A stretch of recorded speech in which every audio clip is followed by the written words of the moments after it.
हो रही है हमारे ऊपर ये जो अज़ाब है हंगामी दौरों के साथ अमली तौर पर इक़दाम भी करें। मैं हूं फसी नकवी, रिपोर्टर डायरीज़ के एक नए प्रोग्राम के साथ आपकी खिदमत में हाजिर हैं। आज आपको दिखाएंगे कैसे पंजाब फिशरीज़ के ताउन से आप बिल्कुल थोड़े एरिया के ऊपर कम लागत से जो है वो फ़िश फार्मिंग का आगाज़ कर सकते हैं। अब आपको एकड़ों ज़मीन की ज़रूरत नहीं, बल्कि चंद एक मरलों के ऊपर मुहित एरिया के ऊपर भी आप फ़िश फार्मिंग का आगाज़ कर सकते हैं। और बहुत से ऐसे नए इनोवेटिव आइडियाज़ जिनको इस्तेमाल करते हुए आप फ़िश फार्मिंग कर सकते हैं, और कौन कौन सी ऐसी नई टेक्नोलॉजी है और कौन से ऐसे नए आइडियाज़ हैं जो कि पंजाब फिशरीज़ मुहैया कर रहा है। आइए इस प्रोग्राम में जानते हैं। प्रोग्राम का बाकायदा आगाज़ करते हैं, और सबसे पहले हमारे साथ मौजूद है पंजाब फिशरीज़ हैचरीज़ की जानिब से assistant director Punjab fish hatchery Shagufta Parveen साहिबा, जो कि जितने भी यहाँ पर स्टॉकिंग की जाती है, प्रोडक्शन की जाती है और उसके साथ साथ बेचने के अमल तक जो है वो इनका ख़ासा एक किरदार होता है। और यहाँ पर जितने भी मुख्तलिफ़ इक़साम की मछलियाँ तैयार की जाती हैं उनके ऊपर बाकायदा जो देखभाल होती है, उनकी जो विजिलेंस होती है, वो सारी की सारी जो है वो मैडम शगुफ्ता परवीन देखती हैं। हमारे साथ मौजूद हैं। मैडम अस्सलाम वालेकुम। सबसे पहले बताइएगा कि किस एतबार से यहाँ पर जो है वो ये फ़िश हैचरी के अंदर कौन सी इक़साम की जो है वो मछलियाँ तैयार की जा रही हैं, जिसकी प्रोडक्शन जो है वो की जा रही है? बिस्मिल्लाहिर्रहमानिर्रहीम। फसी, जैसा कि हमारे यहाँ पे दो जोन्स हैं, एक ब्रूड फिश फार्म के नाम से, एक इधर मेन हैचरी है। तो मेन हैचरी पे हमने कार्ब्स की प्रोडक्शन का हमारा यहाँ पे सिलसिला है। तो कार्ब्स की प्रोडक्शन का, जैसा कि अब ब्रीडिंग सीज़न तो आउट हो गया है, तो ये आपके सामने जो यहाँ पे ये ब्रूड स्टॉक की सिलेक्शन जारी है। नेक्स्ट ईयर का आपका ब्रूड स्टॉक जो है उसकी सिलेक्शन और उसकी नेक्स्ट स्टॉकिंग हम लोग कर रहे हैं, ताकि अगले साल के लिए हमें brood stock, healthy brood stock जो है वो अवेलेबल हो, और हमारा जो है वो ब्रीडिंग का अमल वो मुतासिर ना हो और हमें प्रोडक्शन अच्छी मिल जाए। हाँ। और यहाँ पर भी ये किया जा रहा है सारा। हाँ जी। तो ये कौन सी मछलियाँ हैं और ये क्या शिफ्टिंग होती है? यानी अभी तो एक तालाब में मौजूद हैं, तो क्या इसे दूसरे तालाब में और किया जाता है, दूसरे तालाब में शिफ्ट, तो उसकी क्या वजूहात होती हैं? फसी, ये जो है बेसिकली यहाँ पे हमारे ये कार्प्स मौजूद हैं जिनकी आज ये शिफ्टिंग जारी है, जिसमें मेजर कार्प्स हैं, इसमें रोहू है, मोरी है, सिल्वर है। तो ये जो है उसके अलावा गुलफाम है, ये सारी जो है ना इनको हम शिफ्ट कर रहे हैं नेक्स्ट पॉन्ड में, क्योंकि एक तो वाटर क्वालिटी पैरामीटर्स भी हमें देखना होते हैं। जैसा कि इस पॉन्ड में हमें वाटर क्वालिटी पैरामीटर जो हैं वो मेंटेन करने हैं। अगर हमें कुछ पानी में वाटर क्वालिटी पैरामीटर ख़राब हुए हैं, अच्छे नहीं हैं, तो उसको बेहतर है कि फ़्रेश पानी में नेक्स्ट शिफ्ट करें। दूसरा ये भी है कि ब्रूड स्टॉक की सिलेक्शन के लिए भी ज़रूरी है, और उसकी जो है नेक्स्ट हेल्दी ब्रूड स्टॉक अगर हमने गेन करना है तो उसके लिए बहुत ज़रूरी है कि हम अभी से उसकी सिलेक्शन करें, उसकी फीडिंग करें, और नेक्स्ट स्टॉकिंग करके ही ये पॉसिबल है।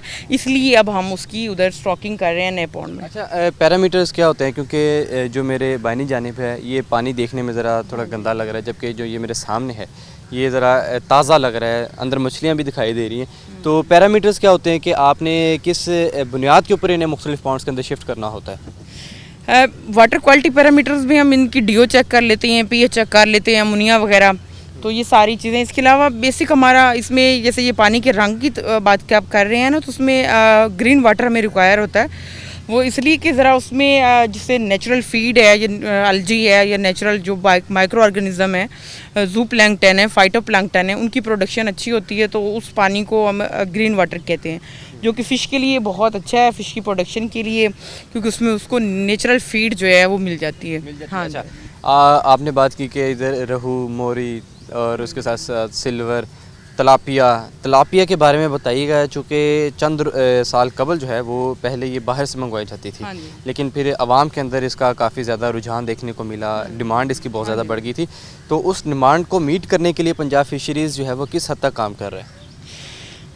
तलापिया की डिमांड को मीट करने के लिए अभी हमारे पास एक स्कीम आई है, जो कि इधर भी चली है फैसलाबाद में। तो enhancement of fish seed production in tilapia में जो है, उसमें हम एक हैचरी इस्टेब्लिश की है तलापिया की। यहाँ पे एसआरटी तलापिया जो है वो सीड प्रोडक्शन का हम लोग करते हैं।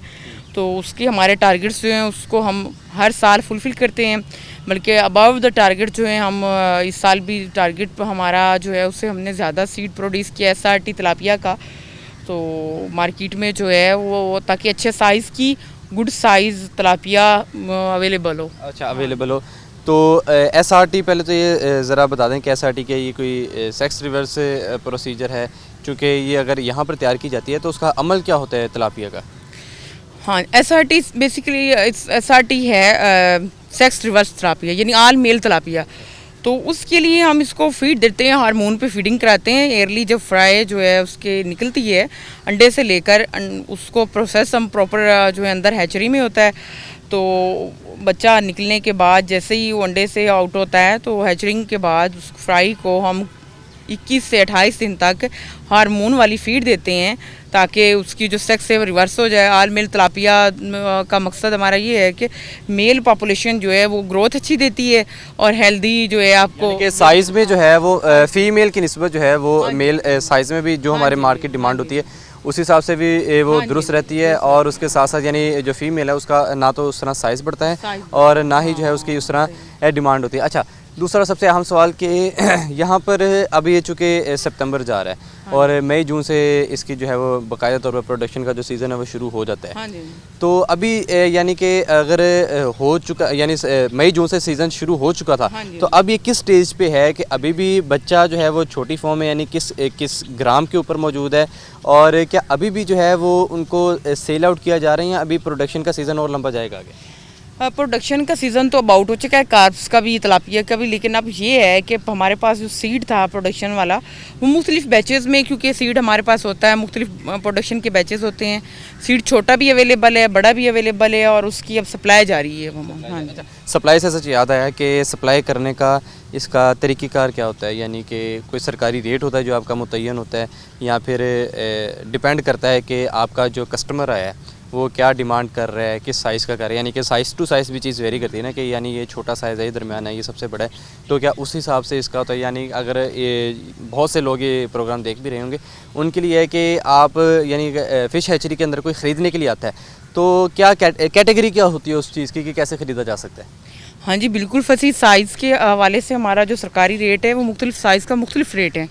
तो वो इंचेस के हिसाब से हमारा और ग्राम्स के हिसाब से रेट होता है। तो उसको हम जैसा इस तरह से कैटेगराइज करते हैं 1 इंच तक, 2 इंच तक और उससे अबव, तो उस हिसाब से हमारा इसका तयन होता है रेट का। अच्छा, सबसे ज़्यादा पंजाब फ़िश हैचरी में प्रोडक्शन कौन सी मछली की हो रही है और उसके साथ साथ किस चीज़ की डिमांड जो है वो वक्त के साथ साथ बढ़ती जा रही है? एक तो ऑलरेडी मतलब आपके पास जो है वो डिमांड किस चीज़ की है और वक्त के साथ साथ किस में जो है वो इजाफा हो रहा है, ये ज़रा बताएं कि आपका फ़िश हैचरी उस चीज़ को कैसे डील कर रहा है?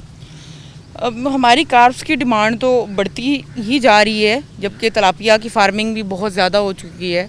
तो कार्ब्स की अगर बात की जाए तो कार्ब्स की भी प्रोडक्शन का हमारा यही है कि हर साल हम इसको जो है वो बढ़ा दें, पहले से अच्छी प्रोडक्शन लें, हेल्दी सीड जो है उसकी सप्लाई जो है वो हो और पहले से ज़्यादा ही हो। हाँ, अच्छा, यहाँ पर ये भी पैरामीटर है, मैंने देखा है कि एक कच्चे तालाब हैं और एक पक्के तालाब हैं, इसमें क्या फ़र्क होता है? ये क्या कोई केमिस्ट कोई मेडिकल होता है कि यानी कि आपने किस पैरामीटर्स के ऊपर इन्हें कच्चे और पक्के में डिवाइस किया? क्योंकि एक जो दूसरी जानिब ब्रू स्टॉक हैं उनके तो पक्के तालाब हैं और जो यहाँ पर मौजूद है इस वक्त ये सारे कच्चे हैं, ये क्या फ़र्क है? इसमें कोई ख़ास फ़र्क तो नहीं कह सकते, लेकिन ये फ़र्क है कि पक्के तालाब और कच्चे तालाब में ज़रा वाटर क्वालिटी पैरामीटर्स को मेंटेन करने में और वाटर क्वालिटी पैरामीटर में थोड़ा बहुत फ़र्क आ जाता है। फ़र्क आ जाता है, यानी कि ये जितने भी है ये मिट्टी के लाइक टेम्परेचर का आ गया, इसी तरह से प्रोडक्टिविटी का भी थोड़ा बहुत, नेचुरल प्रोडक्टिविटी का भी फ़र्क आ जाता है। यानी कि अब किसी ने यहाँ पर तालाब अगर नया बनाना है या फिर वो शुरू करना चाहता है तालाब वाली फ़िश फार्मिंग, तो यानी कि वो बाकायदा तौर पर पंजाब फ़िश हैचरी में भी उसकी लैब है जो कि उसकी टेस्टेशन वगैरह करके देती है।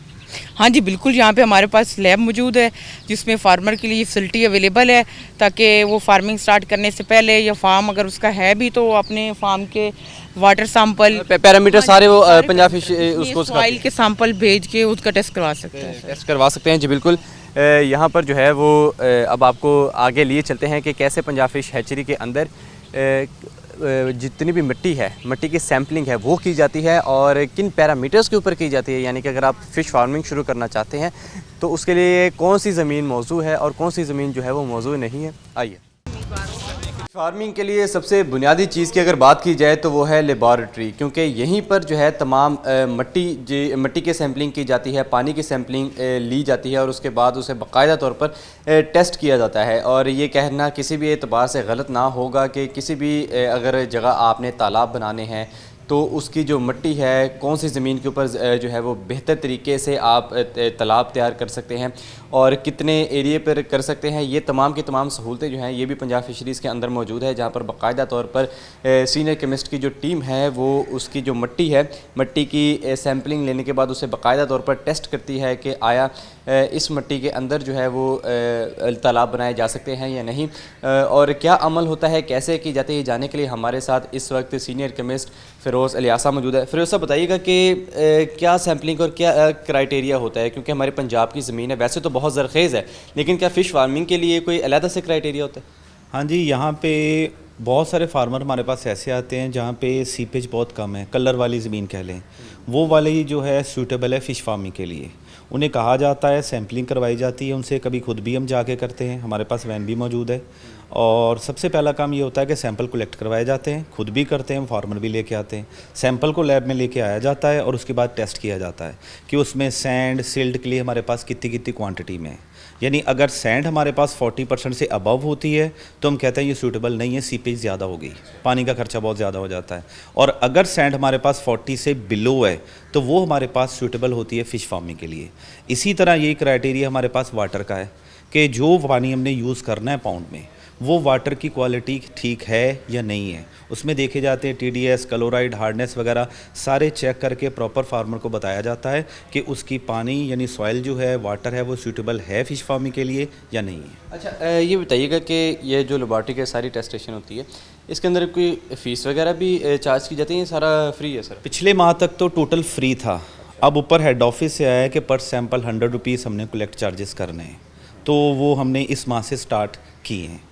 यानी वाटर सैंपल है उसके 100 रुपीज़ चार्जेस, सॉइल सैंपल है उसका भी पर सैंपल 100 रुपीज़। मतलब ये कोई बहुत ज़्यादा रकम नहीं है, अगर आप इतने बड़े एरिया के ऊपर शुरू करें तो 100, 200, 300 रुपये ज़्यादा रकम नहीं। अच्छा, एक चूँकि पंजाब है, पंजाब के और मुख्तलिफ ये दही इलाकों में ज़्यादा लगाया जाए, जहाँ पर जो ज़मीनें हैं वो बहुत ज़्यादा वसी होती हैं, तो अक्सर जो है वो दूर दराज से शहरी या जो ख्वाहिशमंद होते हैं वो आपके पास आते हैं, लेकिन सम टाइम ऐसा भी होता है कि नहीं आ पाते हैं, नहीं लोगों को पता था यार ये किस जगह मौजूद है, तो किसी किस्म की मोबाइल आपके पास है? बिल्कुल, मोबाइल वैन हमारे पास ये है, इसमें क्लोराइड, हार्डनेस, TDS, pH सारी मीटर्स की फैसिलिटीज़ मौजूद हैं।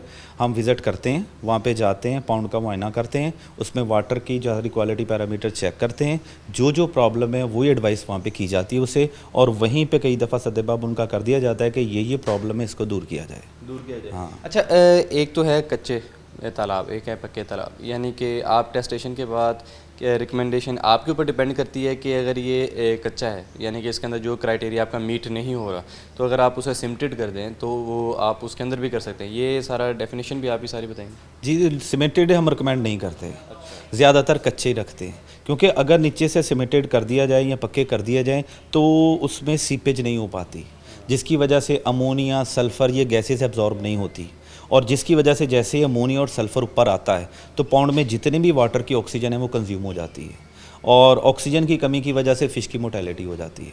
इसलिए हम जो पक्के पाउंड है वो बिल्कुल रिकमेंड नहीं करते।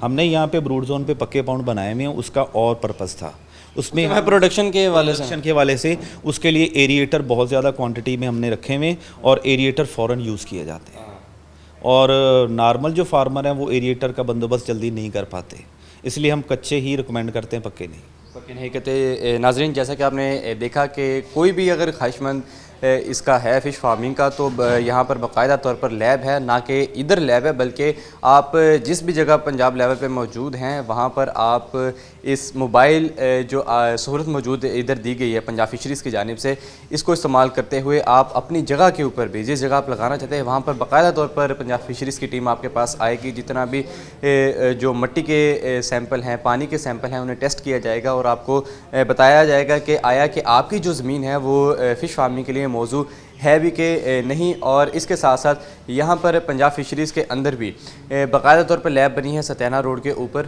फ़िश फार्म, और यहाँ पर भी आप आके इनके साथ जो है वो बाकायदा तौर पर इनके केमिस्ट जो यहाँ पर मौजूद हैं उनसे आप बातचीत कर सकते हैं, दे सकते हैं कि आपकी जो ज़मीन है वो किस हद तक जो है वो कारआमद है, किस हद तक जो है आप उसके ऊपर फ़िश फार्मिंग इस्तेमाल कर सकते हैं। ये जितना भी फ़िश फार्मिंग का एरिया है ये बाकायदा तौर पर यहाँ पर इनके जो केमिस्ट हैं वो डिफ़ाइन करते हैं, बताते हैं कि फ़िश फार्मिंग के लिए कौन कौन सी चीज़ें ज़रूरी है। यहाँ पर एक छोटी सी ब्रेक लेंगे, ब्रेक के बाद दोबारा हाजिर होते हैं।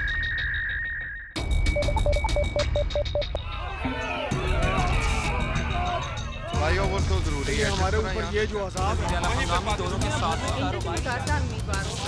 अमली तौर पर इकदाम भी करें।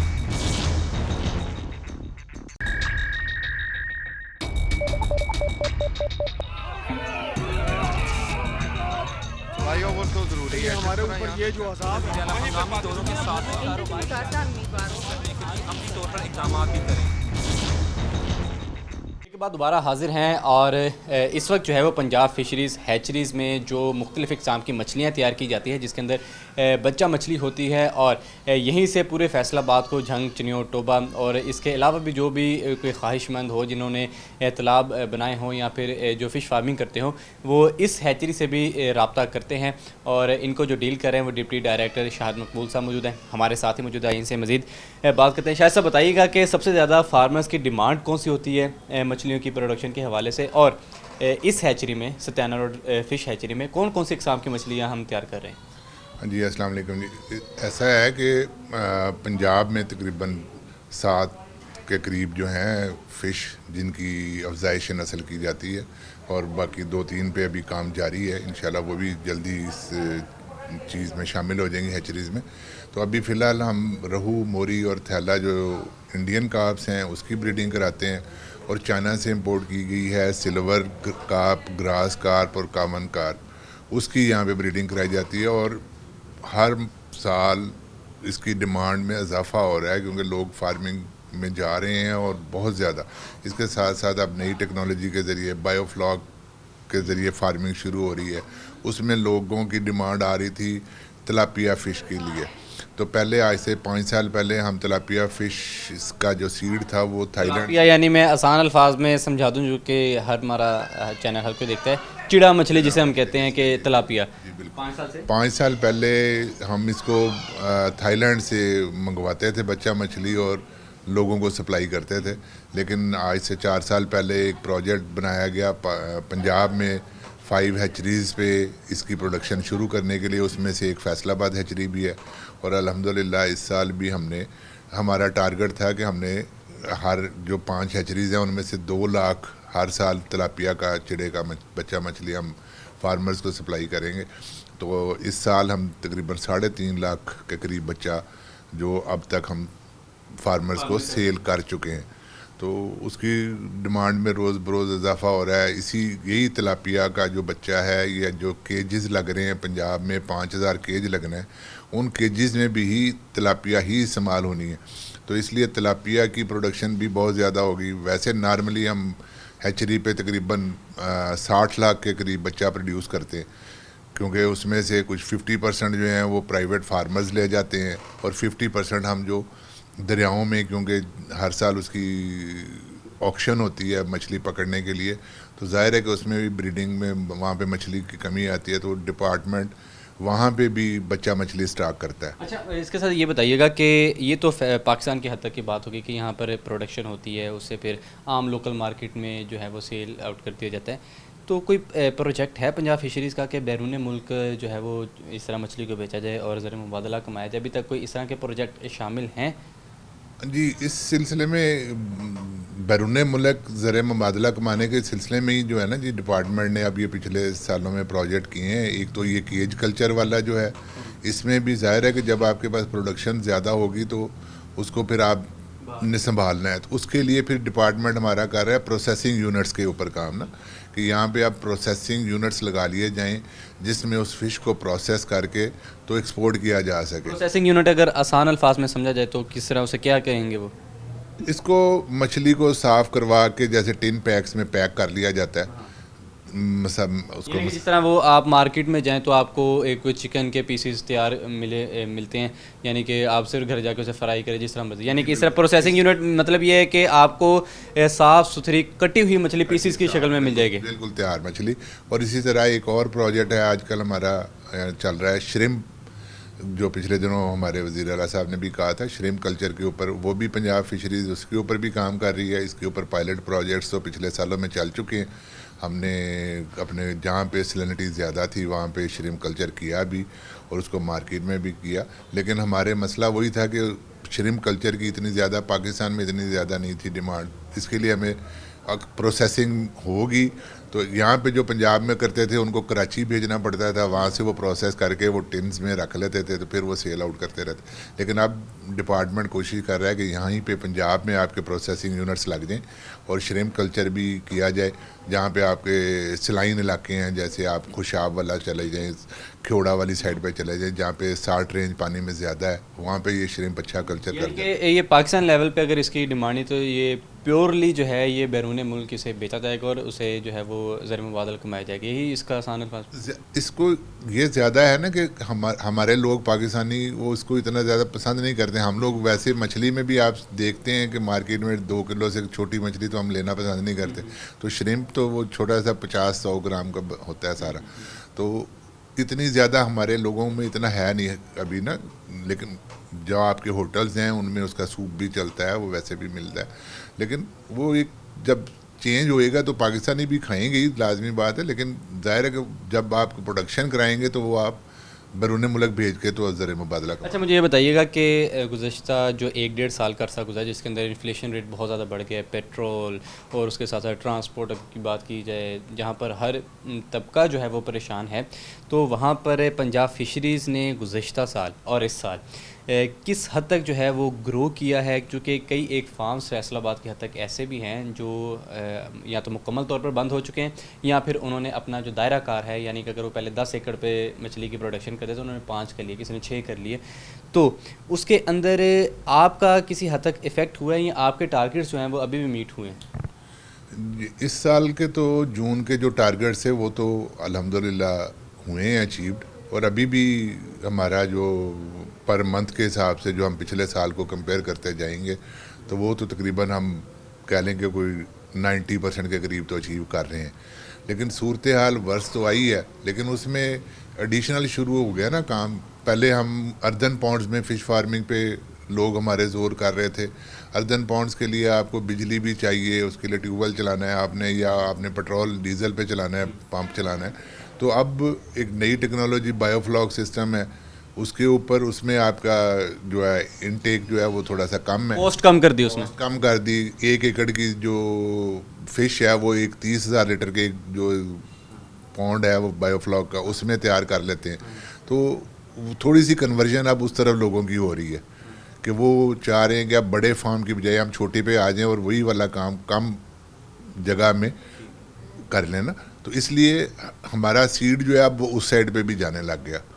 हमें थोड़ा सा इतना ज़्यादा फील नहीं हुआ, यानी कि आपको प्रोडक्शन के हवाले से यानी कि नहीं हुआ कि अगर किसी के तालाब जो हैं वो उसने बंद किए तो उसने मतलब 1 एकड़ में ही कुछ ऐसा प्लांट लगा लिया कि वहाँ से जाहिर बात है कि अगर इसने प्लांट लगाया है तो उसको तो बच्चा मछली की ज़रूरत होगी, तो वो बआसानी आपसे जो है वो आकर ख़रीद सकता है। तो इसके अंदर कोई रेट में इन्फ्लेशन आया आपकी जानिब से?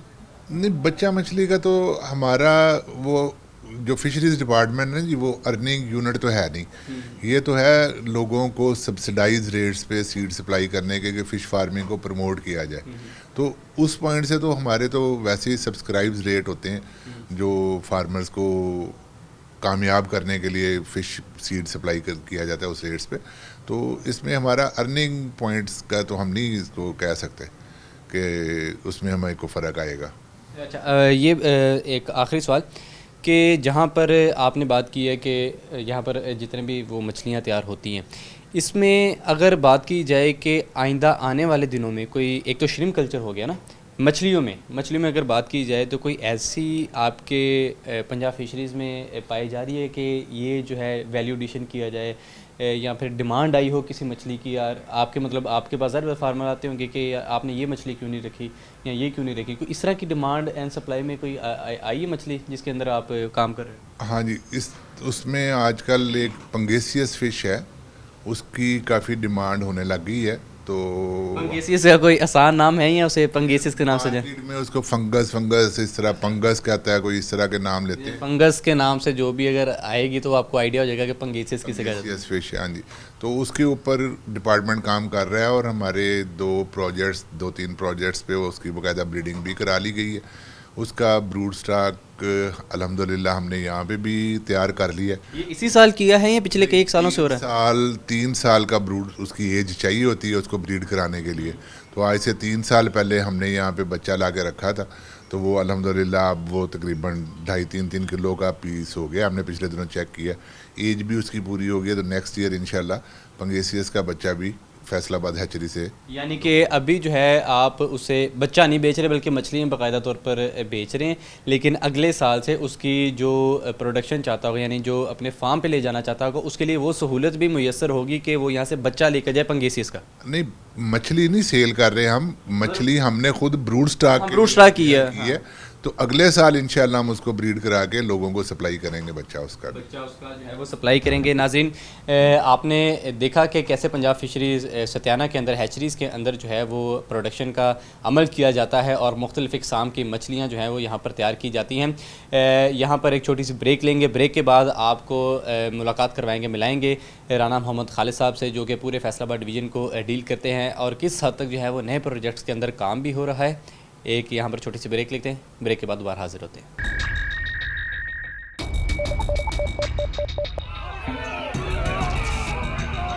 फ्लाईओवर तो जरूरी है हमारे ऊपर, ये जो अज़ाब है हम दोनों के साथ अपनी तौर पर इक़दाम भी करें।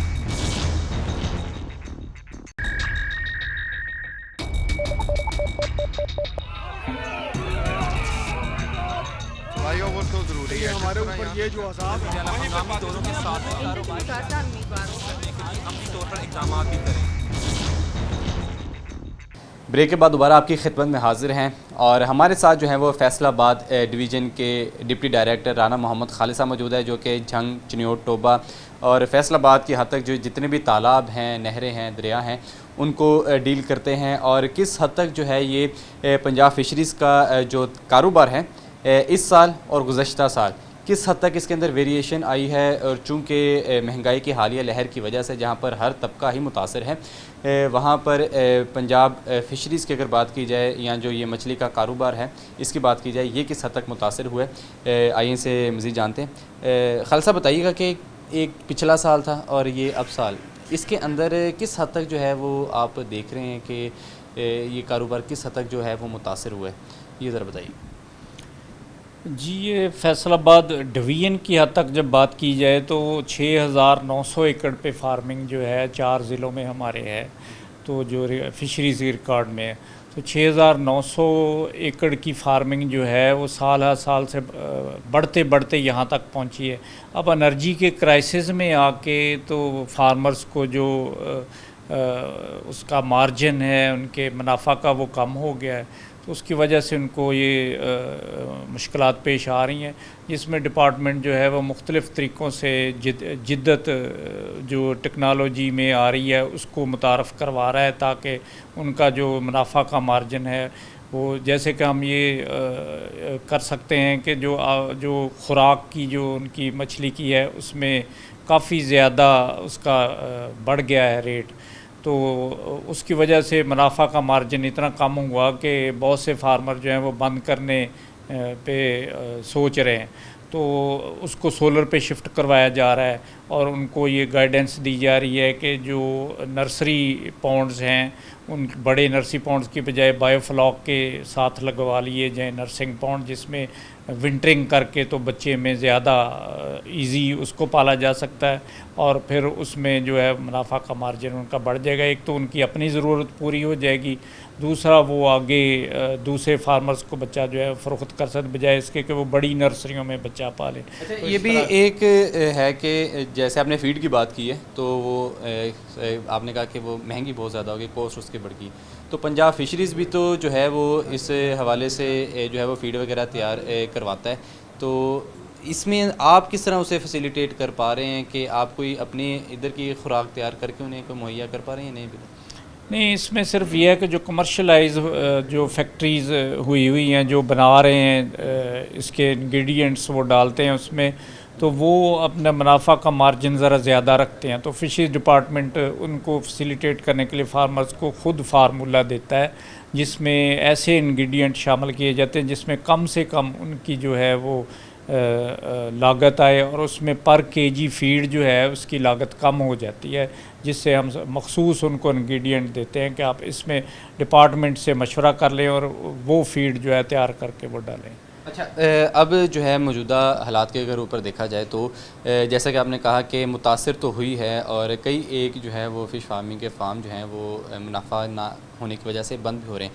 तो इसको फिर कैसे टैकल कर रहा है पंजाब फिशरीज़ और कैसे जो है वो इसे मतलब मुख्तलिफ़ तरीक़ेकार के ऊपर लेकर जाया जा रहा है, जिसके अंदर बहुत बड़ी एग्जांपल जो है अब लोग आहिस्ता आहिस्ता शिफ्ट हो रहे हैं बायोफ्लाक के ऊपर।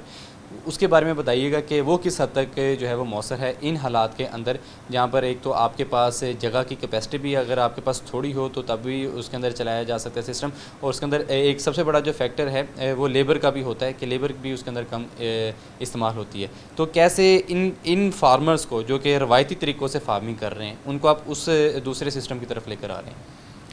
जी, इस तरह जैसे एग्रीकल्चर सेक्टर में मुख्तलिफ मुश्किलात आई हैं, इसमें एनर्जी सेक्टर के वो सारी क्राइसिस की वजह से, तो इसके सर्वाइवल के लिए डिपार्टमेंट मुख्तलिफ़ किस्म के जो प्रोग्राम जो है वो लॉन्च करता रहता है। तो इसमें जदीद जो फार्मिंग है उसको शिफ्ट किया जा रहा है। एक तो बायोफ्लाक सिस्टम है जिससे वो डिपार्टमेंट के जो ऑफिसर्स हैं वो ट्रेनिंग लेके थाईलैंड से आए और उन्होंने यहाँ आके स्टार्ट किया। तो उसमें पहले तो जो थे कन्वेंशनल फार्मिंग वाले फ़िश फार्मर्स वो सारे रिलक्टेंट थे कि ये नया है तो ये पता नहीं कामयाब होता कि नहीं, लेकिन अब जब तजर्बाती तौर पर ये लगवाया गया और बल्कि अब फैसलाबाद में तो 10 के करीब कमर्शियल जो है वो यूनिट्स लगवा दिए गए और माशाल्लाह वो बड़ा अच्छी उसकी प्रोडक्शन जो है वो शो हो रही है। रिसेंटली ये 17 बायोफ्लाक वालों का लगाया गया। तो इसमें लेबर का जो है बहुत कम इस्तेमाल है।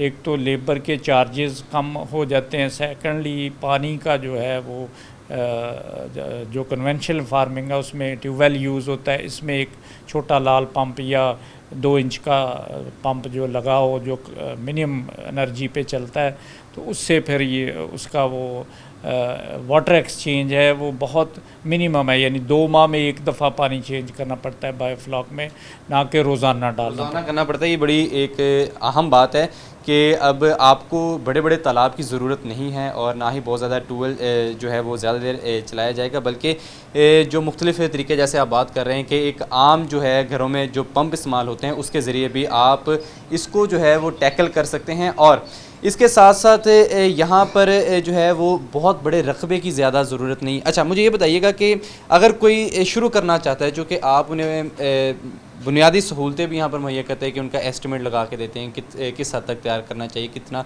जो है वो मुनाफे के एतबार से तैयार करना चाहिए। मुझे ये बताइएगा कि किस लेवल से जो है वो शुरू, एक तो कमर्शियल है, एक यानी अब आगाज़ करना चाहता है कोई कि वो शुरू करे फार्मिंग एक तजर्बाती तौर पे, तो किस हद तक जो है यानी ज़मीन की ज़रूरत होगी कि 5, 10, 15 मरले में कितने मरले में शुरू किया जा सकता है, और मौजूदा यानी जो सर्कमस्टांसेस हैं यानी मौजूदा जो अब इन्फ्लेशन है, रेट है, उस एतबार से एक बायोफ्लाक मतलब जो स्टैंडर्ड साइज़ का एक बायोफ्लाक है वो कितने में लग जाता है, यानी 2 साल हो गए कि कितने में लग जाता है, और किस हद से जो है वो यानी कितनी ज़मीन से जो है वो शुरू किया जा सकता है?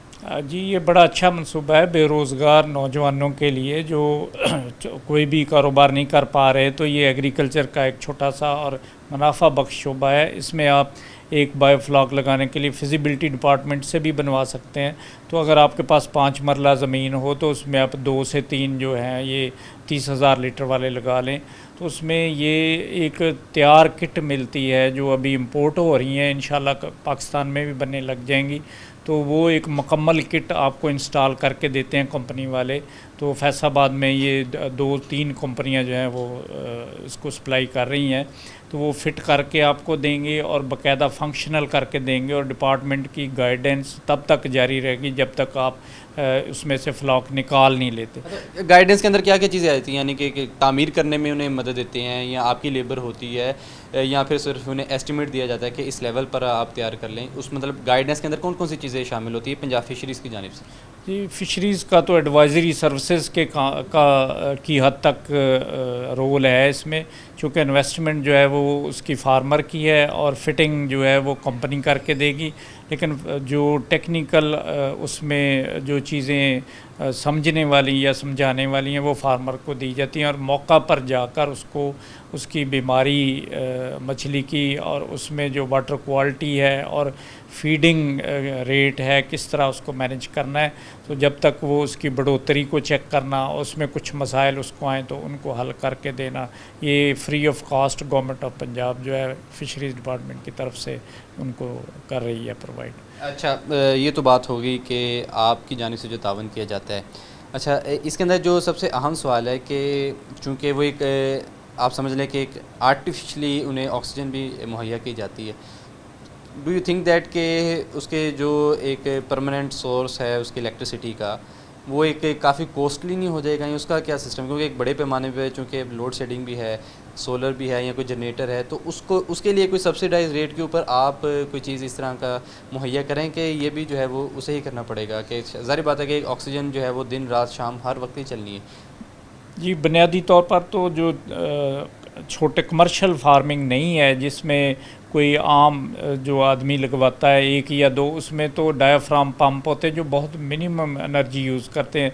2 से 3 प्लेट्स लगी हुई सोलर की अगर वो अरेंज कर ले तो उस पर चलता रहता है, बल्कि यूपीएस पे भी चल जाती है, तो उसमें बहुत ज़्यादा एनर्जी की ज़रूरत नहीं पड़ती और वाटर एक्सचेंज भी उसमें बहुत कम जो टाइम पे आपको करना पड़ता है, जिसकी वजह से एनर्जी कॉस्ट कम हो जाती है।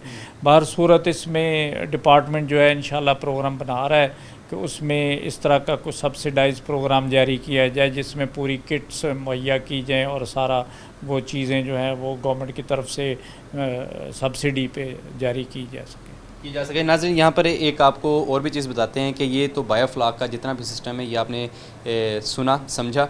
एक इसके साथ रान साहब एक केज कल्चर भी है, चूँकि वो तो बायोफ्लाक जो है वो तो किसी भी जगह शुरू किया जा सकता है जहाँ पर टेम्परेचर नॉर्मल हो। एक केज कल्चर है जो कि ख़ास तौर पर दरियाओं में लगाया जाता है, उसकी एक पंजाब फिशरीज़ की जानिब से एक चल भी रहा है सब्सिडाइज रेट के ऊपर, वो क्या सिस्टम है और वो कैसे रन किया जाता है?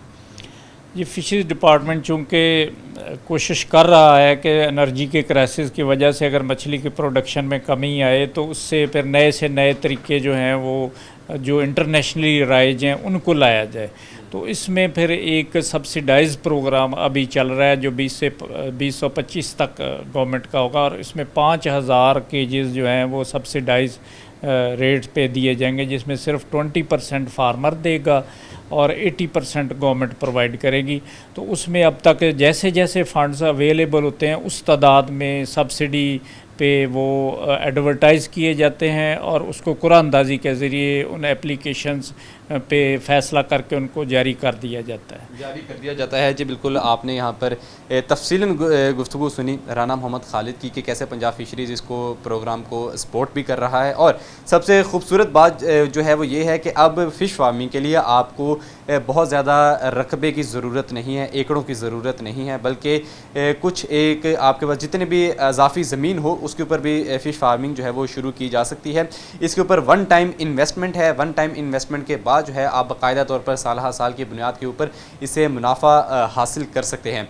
और इंतहाई जो है वो ज़रूरी बात यह है कि पहले आपको एक एकड़ में जितनी मछली तैयार होती थी वो बायोफ्लाक में उसी एक बायोफ्लाक में 1 एकड़ जितनी तैयार होती है। यानी कि अगर आपके पास 1 एकड़ का रकबा है उसके अंदर आप ज़्यादा से ज़्यादा 40 से 50 लगाते हैं, बायोफ्लाक लगाते हैं, तो यानी उस 1 एकड़ में आपने 50 एकड़ जितनी जो है वो मछली की प्रोडक्शन की है और 1 एकड़ में जो है वो 800 से लेकर 1000 मछली तैयार होती है।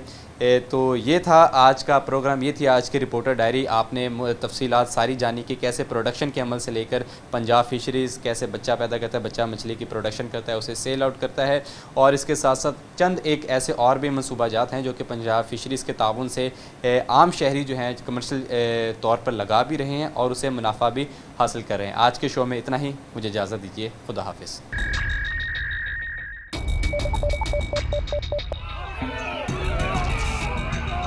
फ्लाईओवर तो ज़रूरी है हमारे ऊपर, ये जो अज़ाब है दोनों के साथ अपनी तौर पर इक़दाम भी करें।